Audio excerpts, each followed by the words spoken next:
पहले अध्याय में अर्जुन ने युद्ध ना करने के विषय में बहुत सी युक्तियां दी थी।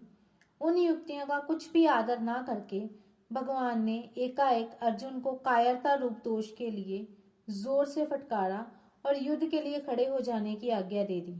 इस बात को लेकर अर्जुन भी अपने युक्तियों का समाधान ना पाकर एकाएक उत्तेजित होकर बोल उठे।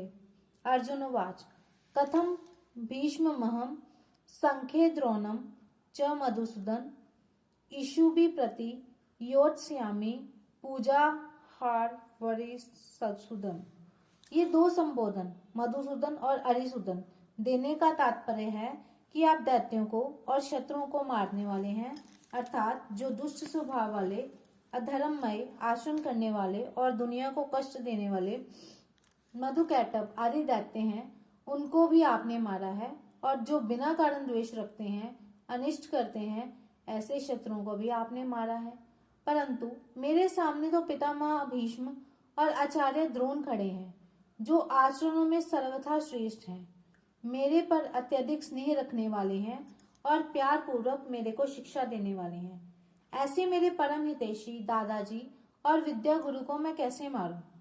मैं कायरता के कारण युद्ध से विमुख नहीं हो रहा हूँ, प्रत्युत धर्म को देखकर युद्ध से विमुख हो रहा हूँ।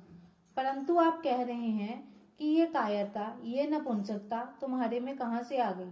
आप जरा सोचें कि मैं पितामह भीष्म और आचार्य द्रोण के साथ बाणों से युद्ध कैसे करूं? महाराज, ये मेरी कायरता नहीं है।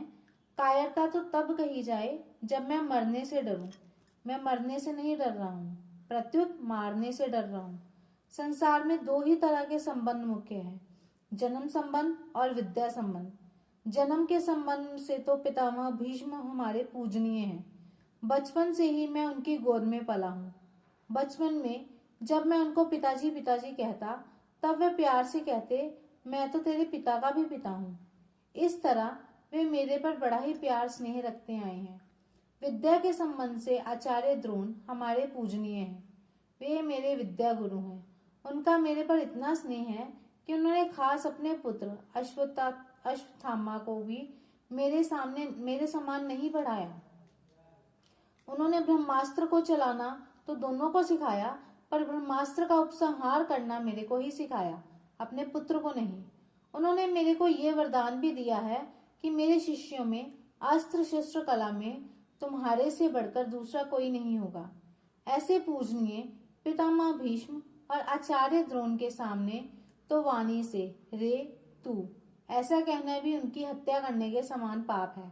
फिर मारने की इच्छा से इनके साथ बाणों से युद्ध करना कितने भारी पाप की बात है।